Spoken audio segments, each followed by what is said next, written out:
Welcome to Radio on Fire, home of the Diamond K Show. Diamond K in the house. And now for your urban news and entertainment report. Here's your host, Diamond K. Oh my goodness. It's the Diamond K Show. Tragedy is happening so often by way of mass shooting that I fear many people in America are desensitized to this. Yesterday, a 17-year-old killed a sixth grader and wounded 5 in an Iowa school shooting. Just sad news. This teenager opened fire at a small town Iowa high school on the first day back from the winter break. First day back, killing a sixth grader, wounding 5 others as students barricaded in offices fled in panic. This is what we start 2024 off with. The suspect, a student at this school in Perry, died of what investigators believe to be a self-inflicted gunshot wound. So at least one of the school victims is a school administrator. Law enforcement revealed the official was not authorized to publicly discuss details of the investigation. So more to come on that. Perry is a small town, as I said, about 8,000 residents, and is about 40 miles northwest of Des Moines.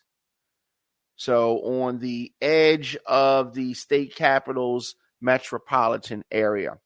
It is the home to large pork processing plant, low slung, single-story homes spread among trees. Just a small town, a small place. The high school and the middle school are connected, sitting on the east edge of town.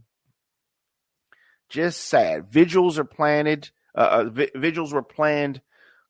for yesterday evening, and more to come for today. It is definitely sad news. In D.C., U.S. Attorney General Merrick Garland was briefed on the shooting. FBI agents from the Des Moines office assisted with the investigation and are continuing. Mass shootings across the U.S. Have long since brought about calls for stricter gun laws. Gun safety advocates are supposedly going to continue this fight, but I don't see anything changing about this. Within hours, not surprisingly, these advocates started pushing for these stricter gun laws. But as many of you know, that idea is a non-starter for Republicans, especially in a rural area like this, a rural state like Iowa, a GOP state. It's not going to happen. As of July 2021, Iowa does not require a permit to purchase a handgun or carry a firearm in public. Let me say that again. As of 2021, summer of 2021, Iowa does not require a permit to purchase a handgun or carry a firearm in public, though it does mandate a background check for a person buying a handgun without a permit. So this is the culture of many of these places, and I don't see places like this changing. I don't see places like this changing. It does not matter how many they have lost. They're just not interested in this kind of change. They believe that it is something that they should do, something that they should hold on to this gun culture. But I don't want to sound like a cliche, but thoughts and prayers, obviously, to those affected. This is just a sad time for something like this. Top of the year, 2024, and first day back to school. The kids faced with something like this. Just a sad state of affairs. Of course, you can follow us on youtube.com/DJ Diamond K. Hit that subscribe button so you never miss an episode of our live broadcast and our shows. Baltimore County sees a decline in homicides and non-fatal shootings in 2023. Of course, we talked about this, and we're going to continue to talk about this. The Baltimore County recorded 29 homicides in 2023, which was down nearly 15% from the year prior and down 47% compared to 2021. They are seeing progress. The county had more than 14% decrease in non-fatal shootings. So that is good news. The county's homicide rate per capita in 2023 was 3.42% per 100,000 residents. The Baltimore County Police Department also cleared 69% of homicide cases to date, far exceeding the national clearance rates, which averaged approximately 50% as of 2020.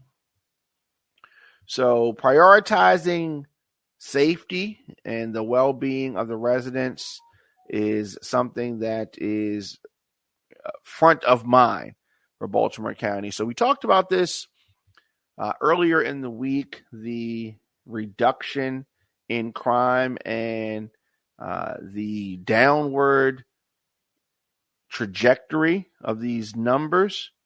A lot of people find it hard to believe, but numbers are going in the right direction. They're not nearly where they should be, but they are going in the right direction.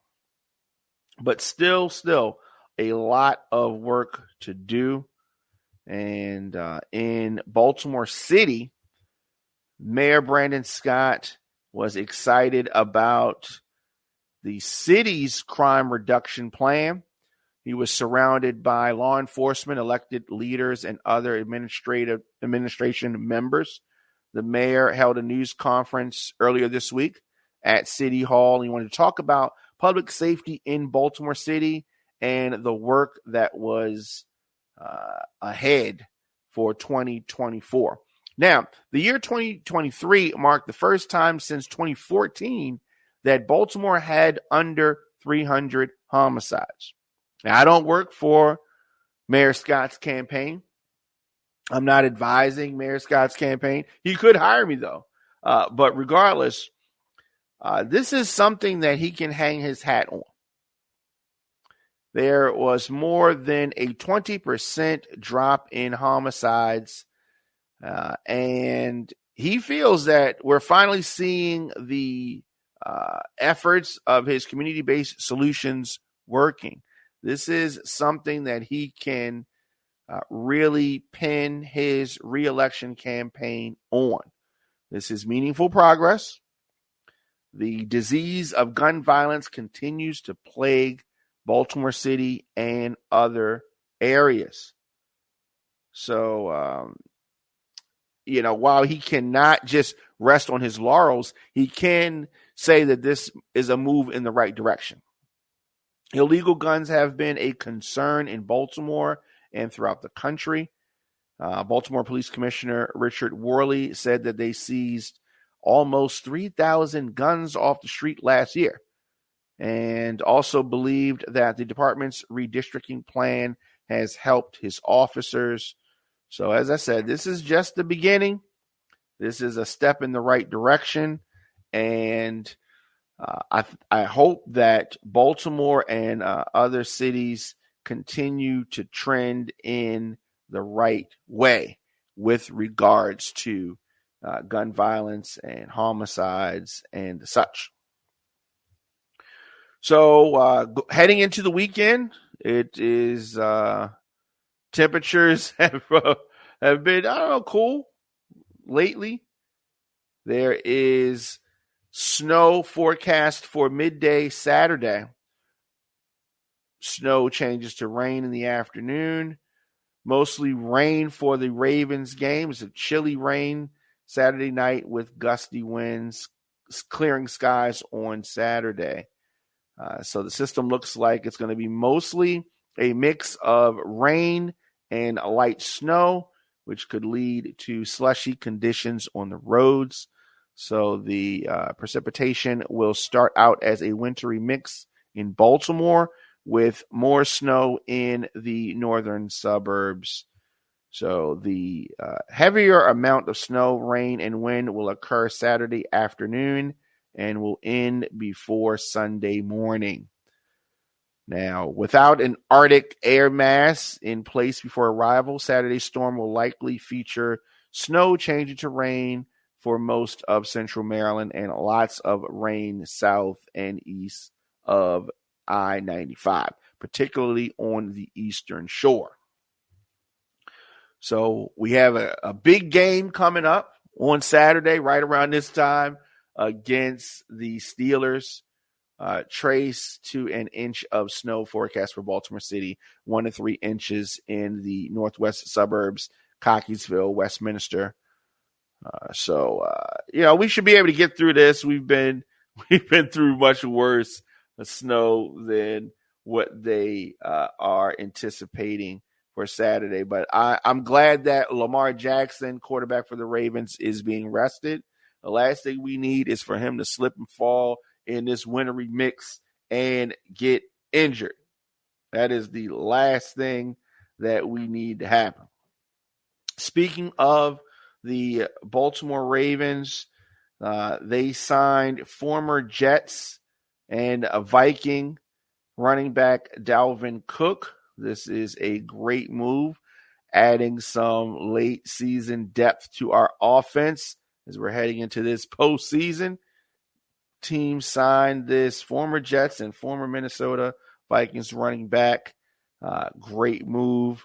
Cook was released by the Jets the day before, after less than a full season with the team that he joined during free agency. So what does this mean for Lamar Jackson and the Baltimore Ravens? It is another move in the right direction. Prior to 2023, Cook spent 6 seasons with the Vikings. He was drafted in 2017 out of Florida State University. And, of course, we know Lamar Jackson is from Florida. That's another good thing. Cook will join Gus Edwards, Justice Hill, Melvin Gordon out of the Ravens' backfield. This depth should prove valuable to the team after we lost Keaton Mitchell to this season-ending injury. So we needed somebody else to help the team go forward. This is a great addition to the team. I'm very excited about this. Baltimore Ravens favored pretty high in the playoffs. We need to do our thing on Saturday against the Steelers, and I'm very excited about that. So let me know your thoughts, of course, in the comment section, Instagram, Facebook, Twitter, LinkedIn, TikTok, at The Diamond K Show. Of course, anywhere you get your podcast, just search The Diamond K Show. DJ Diamond K at gmail.com. You need to get in touch with me. And don't forget, the best way to support what we do here at Radio on Fire is to become a member. This gives you access to the daily bonus show from yours truly, Diamond K, the regular show with no commercials. You also get access to our entire archive dating back to 2007 and plenty of other awesome perks like the On Fire Mix Show. You get bonus mixes. Go to joindiamondk.com. That is joindiamondk.com. Many of you rich folks wish that the whole Epstein talk, the Jeffrey Epstein talk, y'all wish that would go away. Well, I got sad news for y'all. It has only just begun. It has only just begun. The newly unsealed court documents for Jeffrey Epstein's, a detective described the recruitment of dozens of girls for Epstein in some newly unsealed documents. The convicted pedophile who died in jail before he could face trial on the federal sex trafficking charges. These documents publicly released yesterday and Wednesday. So this is a second batch stemming from a December 18th court order from the judge overseeing the lawsuit and a response to media's legal efforts to publicly release these documents. Last night, more than 300 pages were released and several pages released the day before. The documents are part of a 2015 civil defamation suit brought by Virginia Roberts Giuffre, an American woman who claimed that Epstein sexually abused her as a minor and that Ghislaine Maxwell, Epstein's former girlfriend, aided in this abuse. Thursday's release follows hundreds of pages of documents that were unsealed on Wednesday, with more expected in the coming weeks. So I've been going through these documents and piecing things together. The documents in total, including material yet to be released, yet to be unsealed, are expected to include nearly 200 names, some including Epstein's accusers, are prominent business people, politicians, and potentially more. Being named in these unsealed documents does not necessarily mean someone was accused or committed some type of a crime. It doesn't mean that they did wrongdoing. But the documents range from technical legal arguments and exhibits to depositions, recounting allegations and descriptions of alleged crimes. So many of these have been previously known through other releases and interviews and such. One document, a deposition from a Palm Beach detective, Joseph Ricari, lays out the process he says that Epstein and Maxwell used to find and recruit girls to perform massages and work at Epstein's home. Ricari was the lead detective on a previous case against Epstein in the mid-2000s. So this is just unraveling. Another accuser whose name was redacted said in a 2016 deposition that when she was between the ages of 15 and 17, she was paid to give Jeffrey Epstein massages, even though she had no massage experience. The massage, she thought, didn't involve any sexual activity. That's what I was under the assumption of, but she said that assumption was wrong. She said that she was there and all of a sudden something horrible happened to her. She says of the experience with Epstein, adding it wasn't supposed to be sexual, but it was. So this is just continuing to be one of those just Hollywood. I would call it Hollywood, but it's just one of these just horror stories. You have a lot of folks with a lot of money that were involved with Epstein. We go over some of those names from the unsealed court documents that came out earlier this week. These are names of acquaintances and associates of Jeffrey Epstein. So there's former presidents, British royalty, all these kind of things. These documents were the first in more than 200 that are expected to be unsealed over the next few days, part of this lawsuit. Now, the Epstein case and the Maxwell case, she was sentenced to 20 years in prison. He's dead for recruiting young girls, sexually exploiting them. This criminal investigation into Epstein's acts. These are obviously before his death. The names of figures that were previously associated with Epstein, names like Prince Andrew, former presidents Donald Trump, Bill Clinton, were mentioned in court documents. But there was little new information outside of what we already were aware of. Some of the documents had previously been released in other court cases, while Epstein's high-profile contacts have been covered extensively in the media. Not too many big surprises. For the most part, these documents say little about the actions taken by individuals outside of Epstein, though there is a 2016 deposition from another victim that mentions politicians and figureheads in the U.S. and abroad.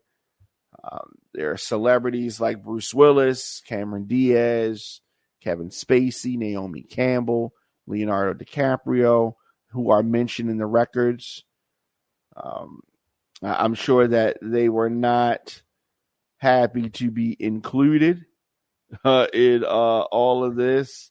But as I said, mentioned in the record, but they have not been accused of actually helping Epstein in any capacity. Connections to Epstein previously led high-level executives to resign from their positions. That is how toxic he is. Even now, Barclays chief executive Jess Staley, Jean-Luc Brunel, a French modeling agent suspected of scouting girls for Epstein, killed himself in a Paris jail last year while awaiting trial for rape allegations. So there's been a lot of backlash. The documents on Wednesday confirmed the scale of both Epstein's alleged sex trafficking ring and his powerful social network. Prince Andrew, the younger brother of King Charles III, was one of the names referenced in the documents, mentioned by a witness for touching her breast. This is Prince Andrew. Andrew was also previously accused of raping one of the victims when she was a teenager after a lawsuit filed by her in 2021. Amid the growing public pressure, Andrew was forced to relinquish his military titles and public duties, even as he repeatedly denied the allegation. They settled a lawsuit in 2022 after Andrew paid an undisclosed sum of money. So this is not going away. It is not over with. Many of these rich people are, worried about this. I don't know what's going to come of this. We are only seeing names that we recognize, and unless we see some allegations or something in these documents that are pointing to some of these other folks that are seemingly casual acquaintances of or were casual acquaintances of Epstein, I don't know if anybody is actually going down, if you will. I don't know. Horace, let us know your thoughts. Do you think that folks that are in these lists that are mentioned in these depositions, do they deserve to go down? Should they have to resign? At the Diamond K Show on all social media, djdiamondk@gmail.com.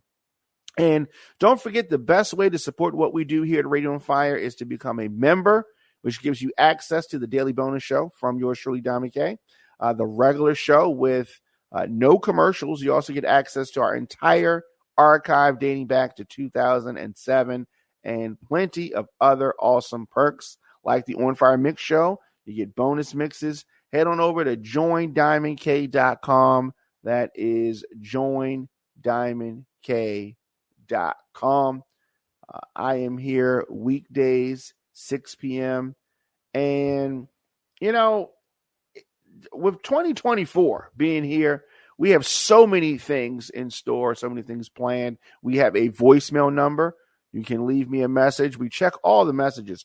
443-492-9442 is the voicemail number. You can leave that message. Sometimes we're going to play some of these messages on future shows. So definitely, you disagree with something I'm saying, you need to set me straight. Leave me a voicemail and we will check it out. And there's so much going on with regards to immigration in this country. New York City's mayor has sued 17 bus companies that transported migrants from Texas. He is seeking $70 million in this lawsuit. $70 million.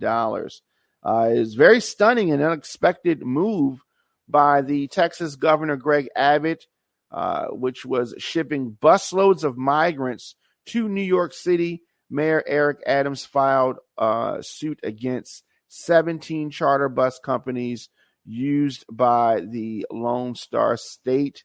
He wants the bus companies to reimburse the city of New York for the hundreds of millions of dollars that it costs to shelter these migrants. So this is a mess. This is going to be a mess. I'm sure the Republicans are happy about this confusion. I am not excited about this, but it is what it is. A sad story here. A three-year-old boy dies after being hit by a stray bullet while he was celebrating New Year's Eve. Can you imagine that? Celebrating New Year's Eve. I often talk about the most dangerous times to go out, New Year's Eve and the 4th of July. This 3-year-old boy named Braden Smith died after being hit by a stray bullet on New Year's Eve. Braden was shot by this bullet that flew through his window while his family was celebrating New Year's Eve. They were in the house and this happened. Police believe that the bullet may have been one of a celebratory nature. Now, it is illegal in the city of Memphis for them to do this. Smith was taken to the hospital where he remained in critical condition for days before succumbing to his injuries. Smith is one of several children across the country who were hit by stray bullets on New Year's Eve. Braden was 3. He was a baby. And it is just a heartbreaking story with the loss of life. I'm really, really sad to hear that. Really sad to hear that. In Dunkin' Donuts in Florida, an exploding toilet at the Dunkin' store left a customer filthy and injured. And this customer is not taking this lying down.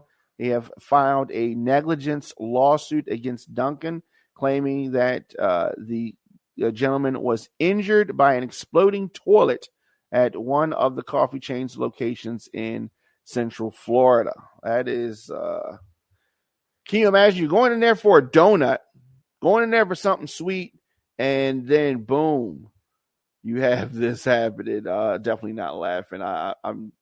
It's just crazy. That's a crazy story there. Now, very sad news out of Oregon. At least 10 people dead after an Oregon ICU nurse allegedly replaced patients' fentanyl IVs with non-sterile tap water. A nurse was reportedly stealing the medication. So that's what's going on now. The nurse was stealing this medication. This is just terrible. So police in Oregon are currently investigating multiple deaths at a local hospital after it was discovered that these patients died as a result of this fentanyl being replaced with non-sterile tap water. So I don't understand what she was thinking. Officials at the Asante Rogue Regional Medical Center in Oregon say that they have informed police about that former employee that they believe was stealing medication from the hospital. They suspect that the misuse of the medication led to at least 10 deaths. The nurse was reportedly switching out the fentanyl IVs on the patients in the ICU and replacing them with tap water, which investigators believe started all the way back in November of 2022. So the families of two of the deceased patients, Samuel Allison, who died in November of 2022, and Barry Samstern, who died in July of 2023, were both informed that their loved one had died from infections stemming from their medication being replaced by tap water. The hospital believes that the nurse's malpractice resulted in their deaths, but they are not confirming anything until the investigation has concluded. So that is a crazy situation. As of right now, no arrest has been made in connection with these deaths. The investigation continues. Law enforcement has also informed any of the families that have lost loved ones due to this negligence of the hospital, this egregious malpractice, for them to get in touch. Now, I'm definitely praying for families of these patients affected by this senseless malpractice. Of course, at the Diamond K Show on all social media, you can get in touch with me. Very, very easy. Not hard to get in touch with, and I would love to hear from you. So at the Diamond K Show, of course, djdiamondk@gmail.com. I will get back in touch with you. See you guys on Monday.